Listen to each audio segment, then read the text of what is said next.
Welcome to another Fireside Chat. Today we're going to be speaking about living your integrity, government oversight and overreach, core values, as well as those that control and those that lead, and the difference between the two, because I feel it's very important who we look up to and who we follow. It's a big one at the moment, especially we'll start with Djokovic. Disgusting. So once again, whoever wants to be vaccinated, be vaccinated. If you don't. But, for Djokovic, I actually read documents, or I don't know if I can trust it because it was in Google, but what they were saying was that they were concerned about the impact. Not so much, it wasn't about him, it was about the message of people that aren't vaccinated. It'll encourage them not to be vaccinated. And you mentioned too that Djokovic said about in 2020 that he's against mandates. Yeah. So it's what he represents. So once again, it's disgusting, the government. I'm still not a fan of the government. They should all be tried as far as I'm concerned and jail for the suppression orders and all that sort of rubbish so that they get away with.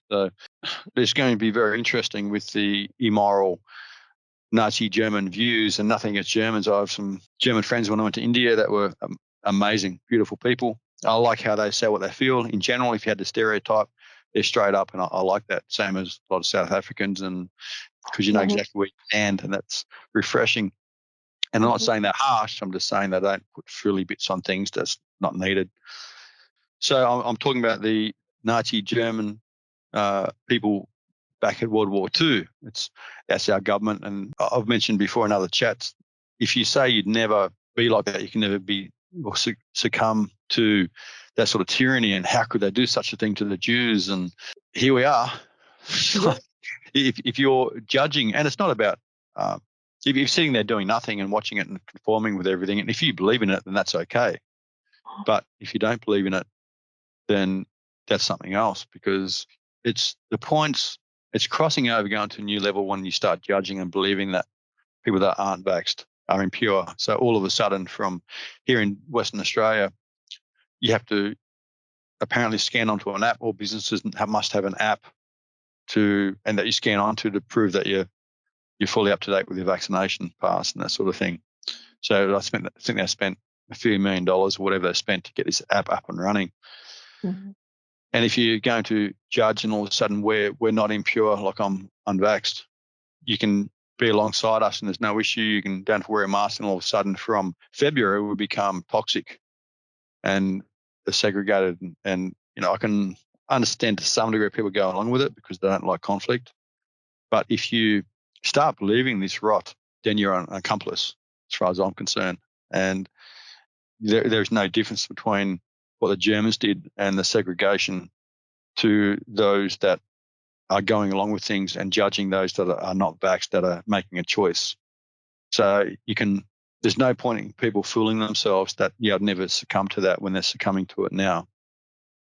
So I just think that's a point. And we're talking on also the essential things that we have access to and things that we don't. So it's similar. I was talking to my sister in New South Wales that was very similar, but it was only for a certain time period that you couldn't do certain things, couldn't go places, and all those mandates have been lifted. And the only difference that we can work out is that you could buy alcohol, go to bottle shops, and I don't rarely drink, so it doesn't really impact me, but there's plenty that do. And I think you take that away, then you're going to drive people crazy. That's a coping mechanism. So the government are evil. The fact that they're blackmailing you and want you to risk your health, obviously at the expense of the, blaming all the unvaxxed. Any illness or anything you might catch is the unvaxxed fault, which is still, once again, disgusting. Yeah. But then to take away people's ways of coping, and I don't know, I'm not sure. Maybe a drink here and there is a better way. Maybe it's more beneficial, depending on what you drink, than being on medication. I don't know. I'm not an expert, but it's not just bottle shops. I think it's anything to do with leisure or entertainment or enjoyment, something that people go and wind down and relax and get away from the troubles of the world, like cinemas. like restaurants, like bars, like concerts, and all those fun things that people go out in social groups to get away from the troubles of their lives. That's what they're not allowed to do. They don't care about health. The biggest killer, and someone can prove me or tell me I'm wrong, but the biggest killer, as far as I'm concerned, or from what I know of, is mental health and everything, or the ramifications of that aspect. Yeah. Like suicide and all sorts of things. It's just no, the government don't care. It's just crazy. It's just absolutely crazy. And the reason I started with alcohol or bottle shops is because, like, we take away all those other things, and people drink, and some people like it, but a lot of people drink because they feel on some level they can just let their walls down a bit, or they can just, a lot of people vent when they drink. And I'm not an advocate for drinking at all. I'm an advocate for working through mind and emotions, and so I'm not all for that. But I understand that a lot of people do like drinking, or like having a few on weekends, or it's one of the things they do to let their hair down. Relax. So exactly. So I'm not the greatest advocate for drinking, but I understand why people do, and they socialize it, and they can just, I guess they can get to a certain space quicker with drinking. And like I tell people if I'm out sometimes that, I don't drink, or I'm not doing this, because you might think I have been because it's like you get high, you get a bit tipsy on life sometimes, and you can. You take away all their fun and all their coping mechanisms from when they're not having fun. There's a lot of messages going out where you can go to the beach, go for walks, do this. And I think it's a great thing, because in some ways, because it helps you connect with nature potentially. So it makes you start thinking outside of the box, and I guess the TV box as well, and just coming up with other ways. And I recommend other people come up with ways to fill in the time, some healthier ways. So it can be a blessing in disguise in a way. I think you've just got to look at the negatives and look at the positives, and you may find that you on some level can be healthier in your state of mind if you're doing things that nurture yourself ultimately. And I think there's enough people out there that if you wanted to have a few drinks here, people can probably get some. Through people that are vaxxed, there seems to be still a fair few that have it. I'm not convinced that the numbers are true, but who knows? Yeah. So you can get your hands on it. It's just what the government are trying to do, but it's symbolic of their attitude and what they think of us, and that they don't really care about us at all.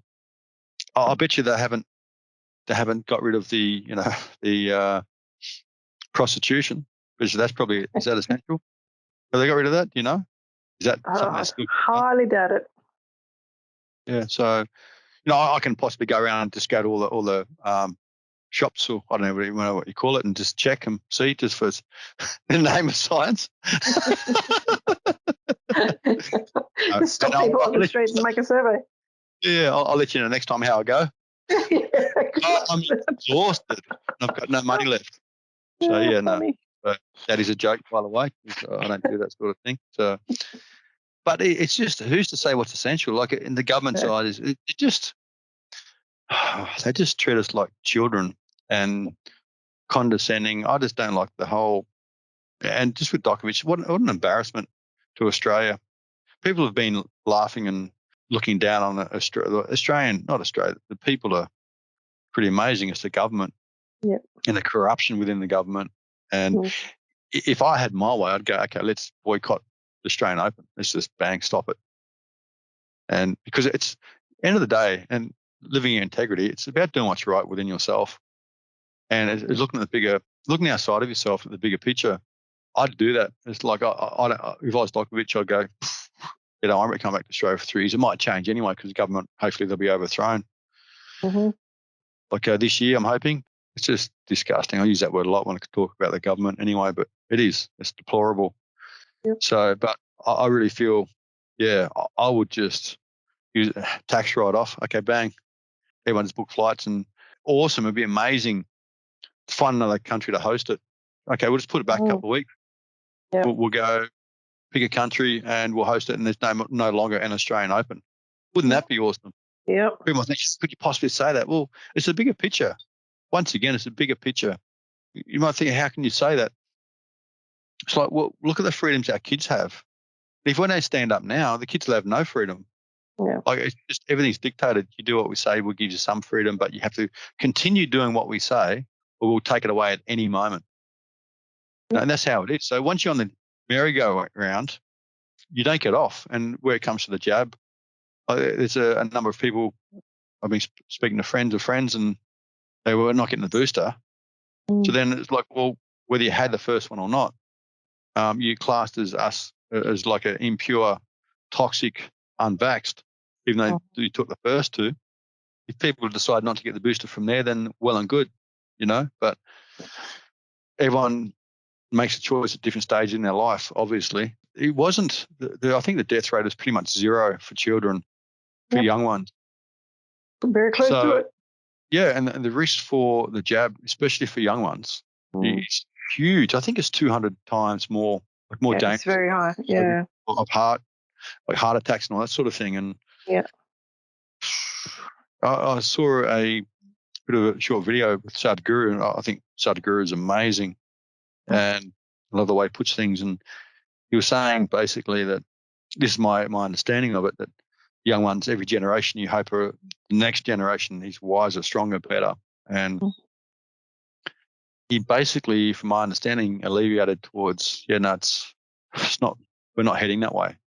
We're certainly not heading that way at all. And he made the point that the communication or the media can get out there in such a short time frame now with the media and the communications around the world. So it takes drastic measures to break free from the hypnosis of the media. I said before, and I'll say again, like, fear is just all encompassing. And if you're living in fear from day to day, you're not living. Like, where's the joy?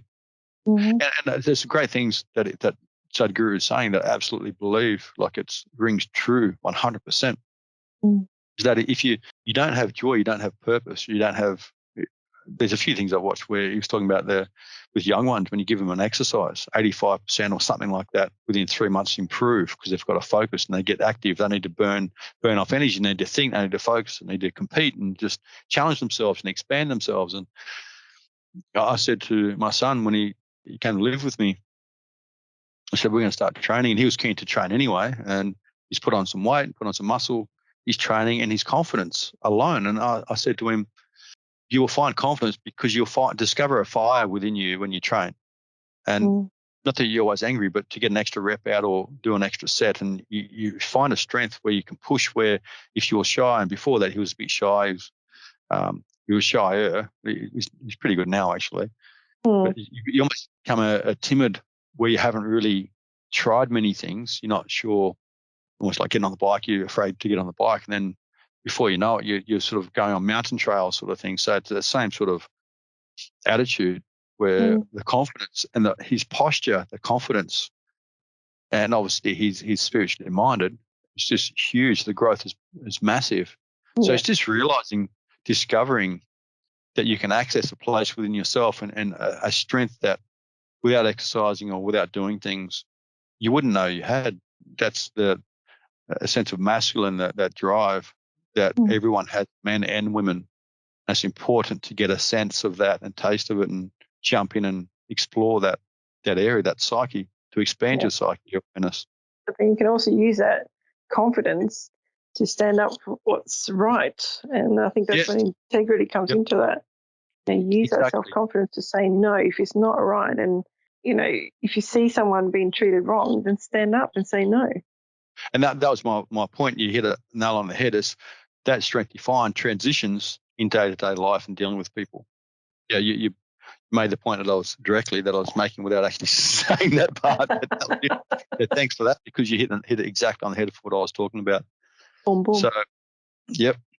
So then on the point of being a leader, and this is all to do with living in integrity. Like, what's the difference between being a leader and a controller? Many people that control through fear. They control their environment. Like, if people aren't how they want them to be, then they react. So they're a controller, and huge difference between a controller and a leader. So a leader and a true leader, it's been said for eons that a true leader will lead by example. And I don't see any of our so-called perceived leaders leading by example whatsoever. No. It's all over the news. They go to parties, do this, do that, don't wear masks when everyone else has to, in America, in Australia, in the UK, all over the place.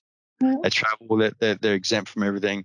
And I'm not sure if I mentioned on one of the chats prior that, but they're talking about, they asked a question, this is within Australia, and they asked this guy in the media, I'm not sure his position, but must have been senior, and they said, is there exemptions, do they apply to the MPs? And his response was basically, I'm paraphrasing, but he said, we've had legal advice and we're therefore exempt based on the legal advice. So clearly it's unlawful. So they could have the mandates, they could have that, they could have the same conditions as everyone else, but they're obviously more important than us. They're more senior than us in their own eyes. So legally, lawfully, they're exempt. Yeah, it's disgusting. So this is the politicians. And so if I was selling something that I couldn't be held liable for and sold it to you, you're going to have some. No, I don't have to. You have to. And all your friends, everyone you know has to. Yeah. By law, mandate, I'm going to say it's by law. And don't challenge me on that or I'll censor you. Yeah. And, but yeah, don't even expect, that I should take it. Why should I take it? It reminds me of a story about over in America, how they were trying to change, or how they describe different foods, because they were trying to disguise a GMO. They didn't want to have to label any GMOs, and people were kicking up a stink. And then I heard that someone had gone to the White House, and the only food they serve in the White House is organic. Yet they want to push all this GMO on the public, but they didn't want to touch it. Yeah, exactly. Completely different rules for them, even though they're the ones that make the rules. They have the right blood or the right contacts or something. Yeah, that's right. Yeah. They're the wolves and we're the sheep. Yeah. And when I say we, I don't mean you and I and many, but there's too many. But it's definitely, people are waking up. That's a great thing. But so if our leaders have their own set of rules and they apologise once they're caught, and then everyone pretends and forgets it. Basically, I don't forget. Like I don't go around harbouring resentment and anger. I think these people sort of disgust me and have their own set of rules, but I don't walk around resenting them. I think the karma will come around, and you just hold the line where you can. So you just do what you can. That's all you can do. So living your integrity is about feeling what's true for you, and no matter what anyone else thinks or feels, that's the way you walk. And I truly feel that within your gut. My son, we've been talking about trusting your gut and different things, and I said the mind will sometimes challenge that, but trust your gut and your heart always, no matter what. No matter who tells you, even if it's your parents, even if it's me, if it's their mum or whoever it is, they must check in with their gut always. And your truth. Yeah.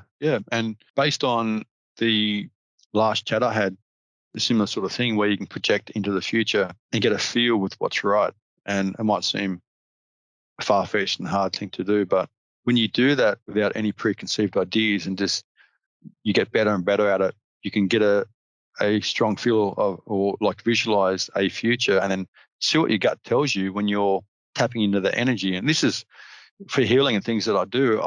I'll feel something and I'll tap into the energy and I sort of almost swim around with it, see where links go to that and feel the possibilities, because there's often many pathways within a scenario or projection of an idea. Yeah. And you can't fear to feel this. You have to just be a bit curious and be, centered within yourself. That's the key. Sure. But also you got to remember not to be rigid. The more you go with the flow, the easier it's going to be. If you start getting rigid or stressing, that's when things get difficult. Yeah, definitely. So there's the anxious, because the rigidity is fear. Mm-hmm. So if and that's when you're projecting an outcome, but you're fearful of too many things, you're sort of wasting your time. Positive thing though, if you project an outcome and you're rigid in the possibilities and there's fear there, that shows you're carrying fear and that you're in it. So it's revealing. So whichever way you go, a sense of a deeper sense of self-reflecting, because it reveals to you that you're holding on to something. Yeah. And I think if you're fearful and you're rigid, you don't tend to project into the future because you try and control the future instead.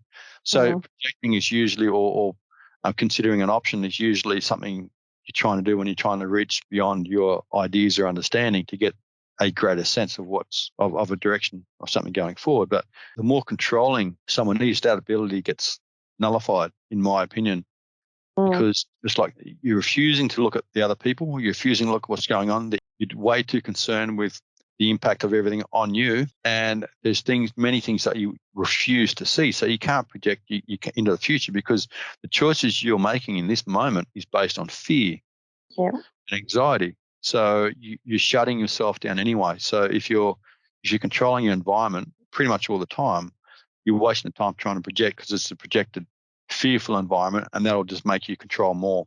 And even if you project into the future of something, if you're really caught in negativity and suffering, if you project a scenario, it can potentially, or something, if you're not ready and you let's say you're very intuitive and you intuit that there's other people that have more freedoms around you, you might hear that you're losing control, or you're losing your grip, or that you're going to be suffering more, people taking you for granted or not factoring you in, so that it can make you tighten your grip. And I've mentioned before, when shit hits the fan, so to speak, or you feel like you're losing control, or that things come up and you're challenged, or if there's some confusion or turmoil within self or within those around you, I feel what people do is the opposite to what they need to do. People trying to grip on tighter. I've seen this from a number of people. You've got to let go. You don't grip hold, you let go and let everything fall in front of you, and you get a greater sense of a way going forward. Yeah. The only person, it's amazing, the only person ideally that we can control, and this isn't exactly true, but I'll explain, the only person that we can really try and attempt to control is ourselves. And most people can't even control themselves. Those that are controlling their environment, they're doing that because they can't control their emotions, what they feel. So they feel like they try and control everything because then that'll force change on themselves. They can create a happy little area, like wrapped in cotton wool, so to speak, so everyone conforms to their ideas, their views, when they're controlling everything, or they're micromanaging. Yeah. So they can micromanage everyone in their environment. I strongly recommend, and this would be interesting little experiment to do, learn to control yourself. Or actually, here's a question: how could you possibly control yourself? How does one control themselves? That's a great question. I'd love for people to contemplate and sit with that, and I'd love to let people sit with that till next time, but I don't know how many people will do that, so we'll talk about it.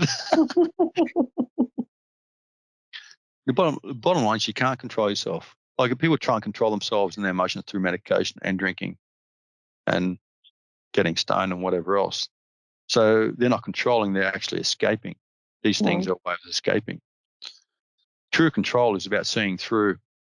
It's amazing that if I'm suffering, well, this is years ago, but or if one is suffering, the first place to look is outwardly. They look for reasons, and it's amazing how when one is suffering, how they'll justify and they'll find reasons in their own mind, and they'll unravel and blame, and it's this person, and then they have a scenario where they might have been 50% to blame. They said something, did something, or they didn't do something. So there's a reaction, or there's too much control, or you feel like there's pressure to put on you, or you've been taken for granted, or something like that in your home, or whatever it is. And then you try and control others because you just naturally think that it's not your fault, and you might take half the blame. You might have an argument. But then over a period of a couple of days, couple of weeks, or a couple of months, all of a sudden that 50% blame turns to 60-40 their fault, 70-30 their fault. And then over a period of time, instead of looking at your part in that, even if it was 50-50, after a while, you convince yourself that it's 100% the other person. You create all these scenarios. Yeah. And the amazing thing is, like, when I tasted my heart for the first time, as weird as it might sound, I realized that something broke within me. But the mind, I remember the mind reaching out, and it's like a big no. And the mind reached out to try and find a scenario to hook me. In that moment, I bursted into laughter. I was driving. wanted to hug every tree, and I just knew that no thought was real. So I laughed, but there's a breaking. There's something. So it's like there's certain awareness that just lost itself, and my perception's been different ever since then.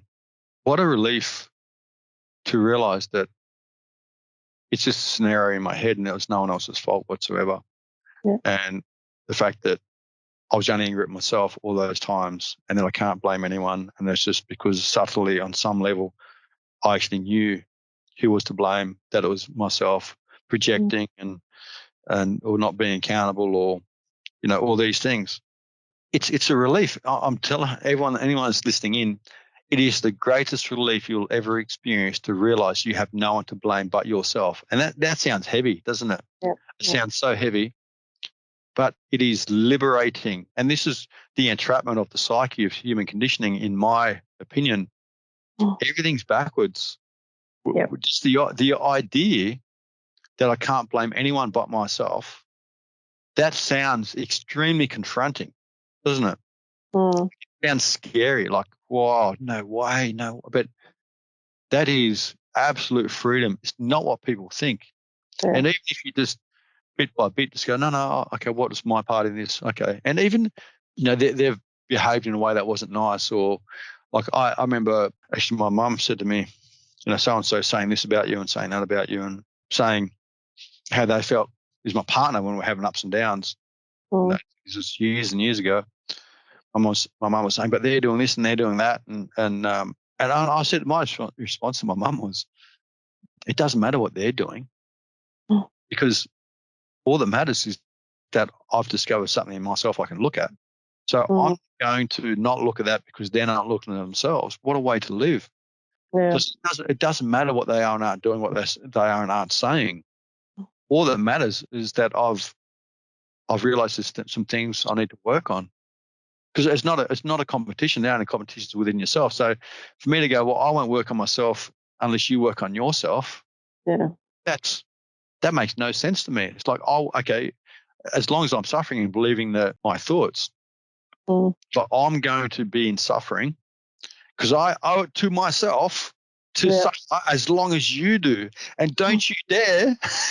Why should I stop suffering first? You stop suffering first. I'll be the last one to walk through that gate of no suffering. It's like, well, okay. And you're hurting yourself. Because that's what you're really saying. It's like, I won't look at myself. And a lot of people do this, and this is the immaturity of relationship or friendships. I will only look at myself when you do. I'm not going to look at myself until you look at yourself. So it's like, I'm not going to look at my part in this until you look at your part in that. It's like, well, if you're suffering in any way, and you choose not to look at yourself before everyone else, then you're saying you deserve to be suffering. Yeah. You deserve to be lost. And you don't at all. Yeah. And they think they do deserve to be suffering. They whip themselves for years over stupid things or misunderstandings or dumb things they've done when they're young. And I've done the same thing. Like I haven't been a saint all my life. I've done some pretty stupid things. And things, like, I've heard other people, and I regret that. Like, if I had to go back, I'd take that back. But I certainly wouldn't take back the hurt that others have caused me. That was a central part of the understanding, so I could release things within myself. Yep. Don't be the last one to grow up or to change. Just learn to stand alone, and that doesn't mean you have to be lonely or stand by yourself. But that means don't depend on others to prop you up. The whole point is to learn. The whole point is to learn how to stand strong in the storm. So you're not rocked, not being battered by the winds, rather than have to hold on to a heap of people and a heap of things because you don't feel strong.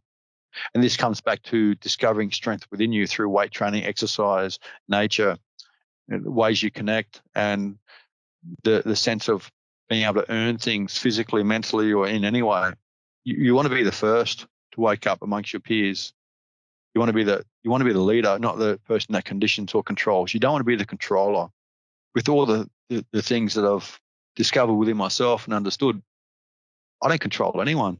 I encourage people to learn, and I don't expect anyone to really. And it's not to be condescending.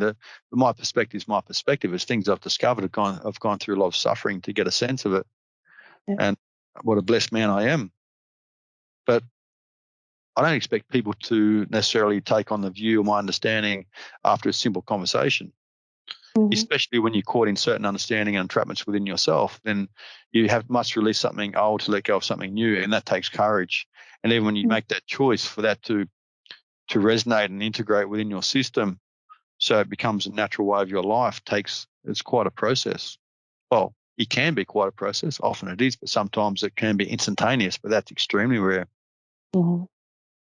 So I definitely feel that we shouldn't rely on our friends. We shouldn't hide ourselves back because of our friends. We must be the example, and we don't owe it to them to suffer with them. When we blame others or anyone I know, and I haven't had to talk to you about this much anyway because you don't really do this, but when they blame others, I always offer understanding of the other person based on their actions, don't I? But we've had discussions as well where I'm like, oh, that's so-and-so, or even with people that have potentially hurt us, there's always a sense of understanding what they're going through. Yeah, always. And I've mentioned before, it's like, well, the people think, I hope the karma comes around. It's like, well, karma's in every moment, and that's just action and reaction, and it's good or bad. Karma's neither good or bad. It's just the balance of things, is the way I see it. Karma, and you can see things playing out in people's choices. The choices people make in this very moment, it's a very clear reflection of where they're sitting themselves, their mind, their emotions, their mind chatter, all that stuff. Yeah. So the deeper our conversation, the more reflective someone is, the more peace they carry within themselves, the more peace they have access to, because you never really truly carry anything. It's just having access. And it's all about liberating, so you don't have to carry any burdens. You carry nothing. You just open yourself to possibilities. Yeah. And this is freedom, and this is what we're all about. So look at who's worthy of being a leader, and that could be a mentor someone that's worthy, or someone that's inspires and encourages. Certainly do not follow, and definitely question every step of the way someone that tells you something they don't do themselves, for sure. And I wouldn't follow anyone that can't lead by example, anyone at all. And I don't listen to people that don't lead by example, because it's a waste of time. And when people are faking, and you get clearer and clearer at discovering or seeing who these people are, seeing how they look at, when I look at the politicians, I can barely even watch them speak. It's just such condescension. They look down on people like we're nothing. And it just doesn't sit with me. So living your integrity is, don't be controlled through fear. Like, there's nothing greater than being not even being controlled through heart. It's different. Being inspired through heart, not controlled through fear. And back to Sadhguru, briefly, one of the things that I mentioned, that you must find something to stimulate your mind.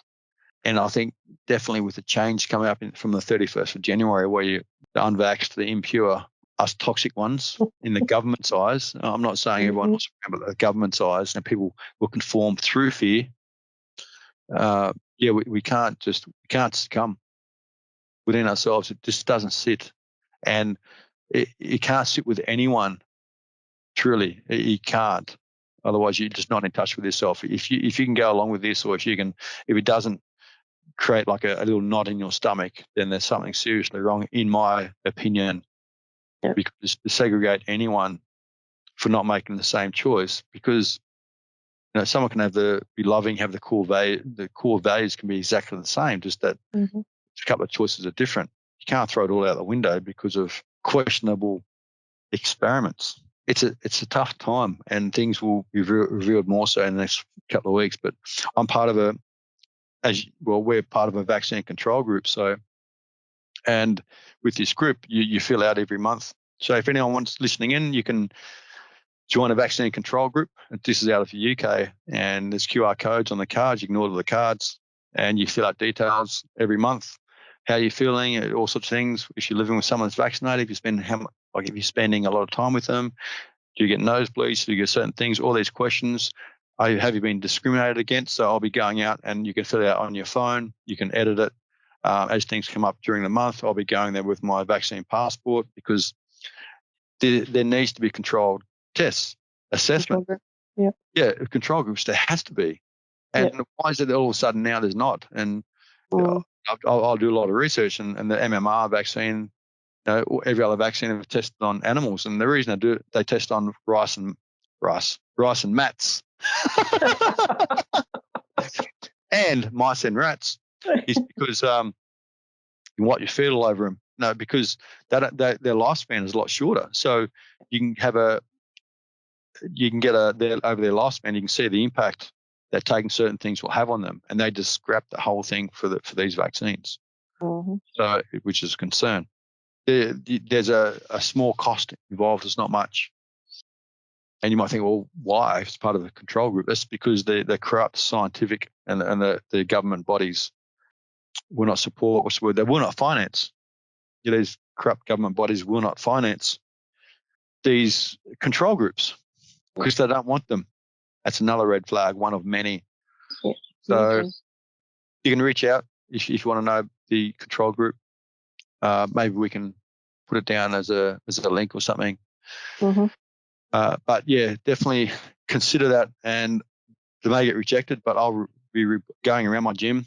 They said we can't. They said they're following the government's regulations, and I said okay. Yeah. So if they don't allow me in, we'll report them. And on the website, it links to the Nuremberg Code, and on the QR code on the card, and you get a digital one once you sign up as well. So yeah, so you put all the conditions down, what you're experiencing, you put down how you're feeling health-wise, what you're going through, all sorts of things. So it is an actual control group. Yeah. And the fact that you can put discrimination in there, and I'll be reporting everyone because it's not right. And even if someone's living in fear, if they're restricting my movements, and I have a card that they can put it on record, because I'll say to them, take a photo of it and let me come in. And if you don't, then give me your name and I'll report you. Why would I protect someone that's taken away my liberty and my free rights? So you might think, oh, that's a bit harsh potentially, but it's like, no, it's the principle, the underlying principle. Yeah. The difference between being a leader and a controller. We only should look up to leaders and examples and someone that inspires. Someone that controls you. That's not a healthy dynamic, whether it's within a family dynamic, and that comes back to boundaries. So listen to my last video on that one. Actually, that was one before that. Reflections was the last one, wasn't it? Mm. So 2 videos that I feel is imperative and very important for these times. So some very good considerations in those videos. So thanks for listening in. Happy to get some feedback, insights, any thoughts, and we look forward to the next one. Bye for now.